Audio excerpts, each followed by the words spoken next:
कि ये रोमांस सब दिखता नहीं है हमारे ड्रामों में। रोमांस बहुत अच्छा और था। क्या खूबसूरती से वो पहले भी जब वो पट्टी बांध रहा होता है तो वो हाथ लगाने की कोशिश करती है, फिर पीछे हाथ कर लेती है। फिर वो जब पहुंचते हैं नीचे तो वो कहती है आपके बाल बहुत खूबसूरत हैं, छू लो। इतना प्यारा। और सज्जल ने क्या उसको एक्ट किया है, और उसको जो वो हिलाती है ना, हल्का से यूँ टच करके हाथ आती है, ब्यूटीफुल। ये एक सेंसिटिव राइटर की निशानी है। बहुत ही प्यारा आपने लिखा रोमांस, मैंने लिख दिया था यहाँ। बच्चे पैदा करता रहा, कुक्कड़ से भी बच्चे ही पैदा कराता रहा, तरबियत नहीं की। क्या ब्यूटीफुल लाइन थी, तेरी माँ से बच्चे पैदा, काश अपने बच्चों की तरबियत भी कर लेता। और उसके बाद जो कहता तुझ में ना अपनी माँ ना दादी दिखती है, बड़ी शर्मा वाली थी। कहती थी शर्म से ज़्यादा शान की फ़िक्र होनी चाहिए औरत को, शर्म से ज़्यादा शान की। जिस औरत को अपनी शान की फ़िक्र हो, सब उसके लिए तो फिर शर्म बहुत ही छोटी चीज़ हो जाती है, क्योंकि वो उसमें सब कुछ ही आ गया ना, ये मेरी शान है। और फिर उसके बाद जो वो अपने बेटे से कहता है, पाउडरी से कहता है ये जो पाउडरी होते हैं ना, अपनी माँ के कपड़े तक बेच देते हैं, इलाज करवाएगा अपना। क्या थप्पड़ मारता है, क्या सही जगह पे। ब्यूटीफुल लाइन, मतलब लाइंस ऐसी थी कि जो आपको अंदर से काट रही थी। और ये राइटर और डायरेक्टर का कॉम्बिनेशन है, ये जब बन जाता है तो फिर हमें ज़र्द पत्तों के बन या फिर कभी मैं कभी तुम नज़र आते हैं। तो कमाल की डायरेक्शन है। आपके लिए बोलते हुए अब इतना सब कुछ ये लोग बोल चुके हैं, तो मैं इसलिए इससे ज़्यादा कुछ नहीं कहना चाहती। 10। गुस्सा इसीलिए हराम है कि आप गुस्से में किसी भी हद तक चले जाते हैं, तो वो मेरा ख्याल गुस्से में किसी सिचुएशन पे वो आके उसका रिएक्शन आया। नहीं, ओवरऑल अगर इस ड्रामे को देखें तो इसने पहले वक्त से अब तक, पहले एपिसोड से अब तक हमें मायूस नहीं किया, किसी कैरेक्टर ने मायूस नहीं किया। इसमें जो सबसे खूबसूरत बॉन्डिंग है वो बाप और बेटी की।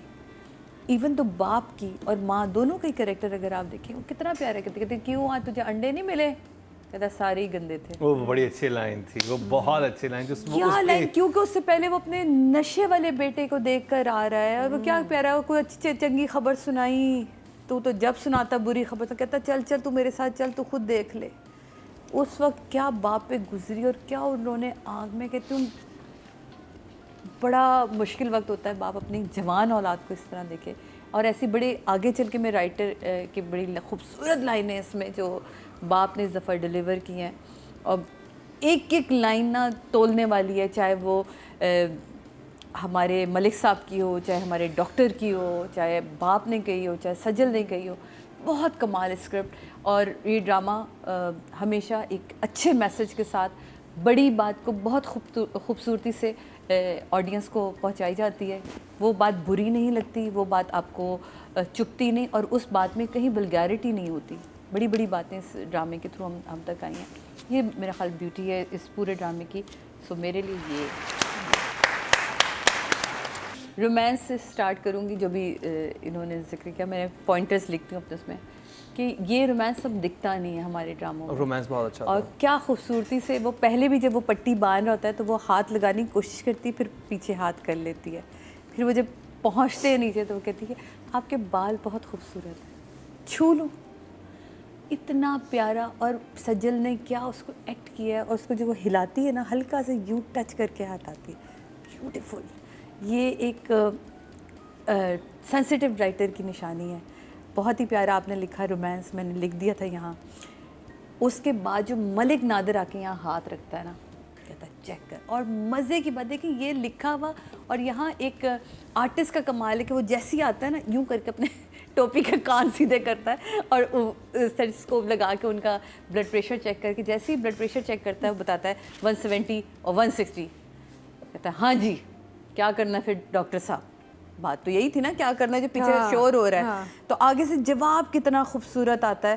वो कहता है चिकनाई खाना छोड़ दें, गर्म चीज़ें खाना छोड़ दें, थोड़ी वॉक शॉक करें, इतना ख़राब है नहीं, ऐसा ऐसा और ठीक हो जाएगा। कहता तो मैं इसकी बात नहीं कर रहा हूँ।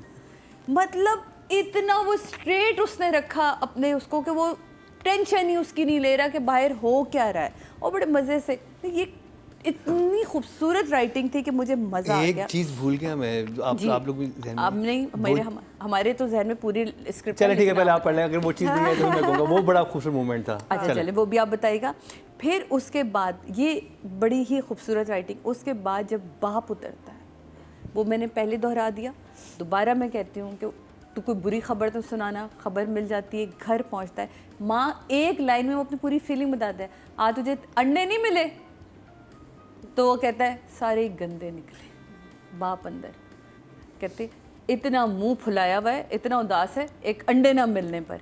बेटी का जाना, जो नादिया ने कहा ना, वाकई ये हमारा दीन सिखाता है हमें कि बेटी का एहतराम क्या है, एहतराम हमारे दीन ने हमें सिखाया है। तो इस ड्रामे में इतनी खूबसूरती से इस चीज़ को उन्होंने बयान किया, बहुत ही प्यारा, और जुमला बड़ा प्यारा था। इतनी खूबसूरती से वो कहता है कि जुमला है, जब बेटियों का बाप, वो कहती है ना अब्बा मैं आपसे कुछ कहना चाहती हूँ, तो कहता बोलो, वो रुक जाती है। कहते हैं जब बेटी अपने बाप से कुछ कह ना सके तो समझ लो कि बाप 2 नंबर है। कहती ये क्या कह दिया अब्बा तूने? कहता हाँ ना, बच्चे पैदा करता रहा, कुक्कड़ से भी बच्चे ही पैदा कराता रहा, तरबियत नहीं की। क्या ब्यूटीफुल लाइन थी, तेरी माँ से बच्चे पैदा, काश अपने बच्चों की तरबियत भी कर लेता। और उसके बाद जो कहता तुझ में ना अपनी माँ ना दादी दिखती है, बड़ी शर्मा वाली थी। कहती थी शर्म से ज़्यादा शान की फ़िक्र होनी चाहिए औरत को, शर्म से ज़्यादा शान की। जिस औरत को अपनी शान की फ़िक्र हो, सब उसके लिए तो फिर शर्म बहुत ही छोटी चीज़ हो जाती है, क्योंकि वो उसमें सब कुछ ही आ गया ना, ये मेरी शान है। तो ये डायलॉग अब हम ढूंढने से भी ना आज के स्क्रिप्ट में बात है, नहीं, शान और शर्म वाली बात, शर्म को शान और शर्म फिर एक ऐसा एक वर्ड आया था कि भाई शर्म तो होती है, अपनी शान भी बनाओ ना, कि मतलब जो हो तुम इस पे पशेमान ना हो, इस पे फखर करो और उस प्राइड को बचाओ। और फिर उसके बाद जो वो अपने बेटे से कहते हैं, पाउडरी से कहता है ये जो पाउडरी होते हैं ना, अपनी माँ के कपड़े तक बेच देते हैं, इलाज करवाएगा अपना। क्या थप्पड़ मारता है, क्या सही जगह पे, ये सोच के बताऊंगा, इलाज कराने नहीं सोच के। क्या थप्पड़ मारता है, उसके बाद वो उसे थप्पड़ मारता है और फिर उसे कहता है ये पाउडरी जो होता है ना, अपनी माँ के कपड़े तक।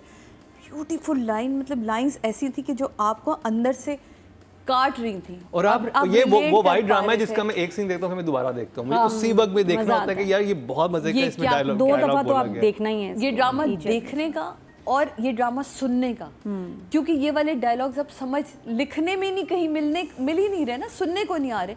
अलग अलग तरीके के ड्रामे चल रहे हैं, अलग अलग राइटिंग है, हम उसको भी इंजॉय करें, लेकिन ये जो अंडर द प्ले आप इसे खेलते हैं ना, ये बहुत ही अंडर द लाइन। लिटरली मैं सोचूं ना, अभी जब हमने सारे ड्रामों का रिव्यू किया है, ऐसी राइटिंग किसी ड्रामे की देखिए वो पास भी नहीं थी। हाँ नहीं, ये वाली ये कुछ अलग है, this is something very classic, very classic. बहुत ही खूबसूरती से सारे कैरेक्टर्स को, और हर एपिसोड में राइटर की जो ब्यूटी है वो सारे कैरेक्टर्स को लेके चल रहा है। कहीं ये नहीं हो रहा कि हम जिस तरह दुनियापुर में नादिया ने मिस किया, नायाब नहीं था, इसमें हम ये कह ही नहीं सकते कि वो गई थी तो अपनी बेटी का मसला हल करने, तो उसका क्या हुआ देखें। उस पूरी टेंशन में नसरीन की कॉल आ जाती है, हाँ साहब मसला भी हल हो गया, वो पकड़े भी गए, ये भी हो गया। तो किसी भी कैरेक्टर को राइटर ने नहीं जाने दिया हाथ से, चाहे वो मॉप हो, वो चाहे इसके भाई हो, वो चाहे इसकी माँ हो। भाभी को मैं मिस कर रही हूँ, पता नहीं वो कहाँ है, इतने दिनों से भाभी नज़र नहीं आ रही, लेकिन ये कि ओवरऑल ये ड्रामा कमाल है। मेरी तरफ से हमेशा की तरह 10। ऑडियंस से चलते हैं जी। टोटल वोट जो कास्ट हुए हैं वो 22,300 हुए हैं, और जर्द पत्तों के बंद से मुस्तफ़ा अफरीदी के हिस्से में आए हैं 7,480, 34% बनते हैं, 3.4 इनको मिले हैं, जो कि सेकंड हाईएस्ट है कभी ना कभी तुम के बाद।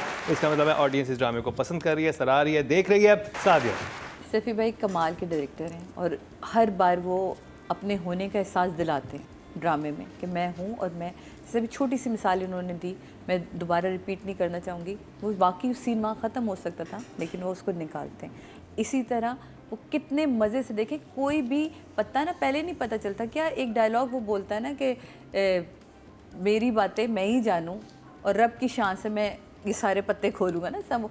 तो क्या वो एक बैठा हुआ बंदा वो कहता है एक पत्ता मेरा इधर उधर हुआ, डॉक्टर हाथ नहीं आया तो चलो मीनू वाला पत्ता, मीनू हाथ नहीं आई तो नसरीन वाला पत्ता। मतलब वो एक के बाद सियासत, इसी का नाम है। और ये राइटर और डायरेक्टर का कॉम्बिनेशन है, ये जब बन जाता है तो फिर हमें जर्द पत्तों के बन या फिर कभी मैं कभी तुम नज़र आते हैं। तो कमाल की डायरेक्शन है। आपके लिए बोलते हुए अब इतना सब कुछ ये लोग बोल चुके हैं, तो मैं इसलिए इससे ज़्यादा कुछ नहीं कहना चाहती। 10। अब बात कर ली जाए तनवीर हुसैन साहब की, नहीं सॉरी मेरे से बात ही सज्जल अली सादिया जी। सज्जल तुम्हारे नंबर काटना जा रही है। सज्जल छोटी छोटी सी बारीकियाँ, बिल्कुल नादिया ने सही कहा। अब ये मोहब्बत ना हमेशा आपसे भंड करवाती है। आप मोहब्बत में जब आप पड़ जाते हैं तो ये गलत हो जाता है, और वो जैसे ही मोहब्बत में पड़ी तो उससे सारी गलतियाँ सरजद होना शुरू। बड़ी खूबसूरती से उस कैरेक्टर को निभा रही है। सो मैं कुछ एक्स्ट्रा नहीं बोलूँगी, सब बोल चुके। सज्जल 10 नंबर। Thank you. ऑडियंस की तरफ चलते हैं जी। टोटल वोट जो कास्ट हुए हैं फीमेल कैटेगरी में 24,600 हुए हैं, और सज्जल अली के हिस्से में आए हैं जर्द पत्तों के बन से 6,572, 27% बनते हैं 2.7, जो कि सेकंड हाईएस्ट हैं। यानी कि सबसे ज़्यादा वोटिंग अवाम की तरफ से मिली हानिया को, सेकंड नंबर पे मिली सज्जल को, और थर्ड नंबर पे माया अली को। गुड है। तो सज्जल अब स्टिल सेकंड नंबर पे स्टैंड कर रही हैं ऑडियंस की वोटिंग के हवाले से, जबकि कभी मैं कभी तुम बहुत बड़ा चंक ले जाता है। राइटर लिख देता है कोई भी कैरेक्टर बना, मीनू के पापा है ना, उसने लिख दिया एक कैरेक्टर मीनू के पापा का रोल, लेकिन उस रोल में जो ज़िंदगी डाली है ना वो इन्होंने डाली है। ये ऐसा लगता है कि कोई और होता तो शायद ऐसा करता ही नहीं। ये बने ही इस रोल के लिए, तो इतनी खूबसूरती से ये इस रोल के अंदर समाये हैं, और आप बिलीव करने लगें कि यही रोल इनका है, और ये इसी तरह ही बोलते हैं, ये इसी तरह ही एक्ट करते हैं। और सिर्फ मीनू के लिए पॉजिटिव नहीं है, वो अपने बेटे के लिए भी पॉजिटिव। दैट मीन्स कि उसकी सोच ही बड़ी है ना, वो बड़ी सोच का मालिक है। जो मैंने पहले एक दफ़ा आपके ही शो में जुमला कहा था, फिर दोबारा उसको दोहराती हूँ कि ज़रूरी नहीं कि हमें बड़ी बड़ी डिग्रियाँ जो हैं वो तालीम दे। हमारा जो शऊर है ना वो हमें तालीम से नहीं मिलता, वो हमें तरबियत से मिलता है। इन्हें तरबियत अच्छी मिली हुई है, जो इन्होंने गिला भी अपने आप से किया, मैं अपने बच्चों की तरबियत नहीं कर पाया। तो तरबियत जो इस बाप की बोल रही है वो बहुत कमाल है, और वो इन्होंने दिखाया। सो 10, इससे कम हो नहीं सकता। ऑडियंस की बात करते हैं। टोटल वोट जो कास्ट हुए हैं मेल कैटेगरी में वो हुए हैं जी 25,700, और हमज़ा सुहेल / रेहान शेख और / तनवीर हुसैन के हिस्से में आए हैं 5,438, 21% बनते हैं 2.1 इनको मिले हैं, जो कि सेकंड हाईएस्ट हैं ऑडियंस की तरफ से। तो जी ये कंप्लीट हुआ ड्रामा सीरियल जर्द पत्तों के बन का रिव्यू। अब मैं आपको एक सैड न्यूज़ दूँ। क्या? आई थिंक इसकी सिर्फ 2 एपिसोड रह गई। हाँ, तो सैड न्यूज़ क्या है? हम भी मैं तो जर्द पत्तों को मैं देख सकता था, मैं उस गांव का हिस्सा था, कैसर कलां का। I can watch Kaiser Kalan all the time, like Kaiser Kalan. हाँ, नहीं सही है। अब सारे ही बड़े ड्रामे टुवर्ड्स द एंड जा रहे हैं। बस 2 एपिसोड ठीक है, शादी ये वो अपने वालिद को बुलाएंगे, वो रिश्ता ले लेंगे सजल के बाप। मेरा ख्याल है कि जो मलिक साहब है ना वो भी बड़े अपने आप को वो जो कहता है ना कि मैं रब की मर्जी से बड़े राज खोलूंगा, तो वो मेरा ख्याल है कि कुछ चीज़ों में वो भी बड़ा डाउन आएगा। मलिक नादिर की इतनी मजे की लाइन है, जब उनसे इंटरव्यू करता है कहता है झूठ बोल रहे हैं सारे, फौरन पकड़ भी लेता है। ऐसा भाई दुनिया देखा, झूठ बोल रही है लड़की, झूठ बोल, वो बहुत मजे का था। स्मार्ट नहीं, मलिक जो नसरीन को लाइन मार देता है, उसे तो बड़ी खिदमत करवा रही है। हाँ, यहाँ पे भी खिदमत, और यहाँ पे भी खिदमत करो, लाइन प्रॉपर सीधी लाइन मार। रेहान शेख क्या चल रहा है?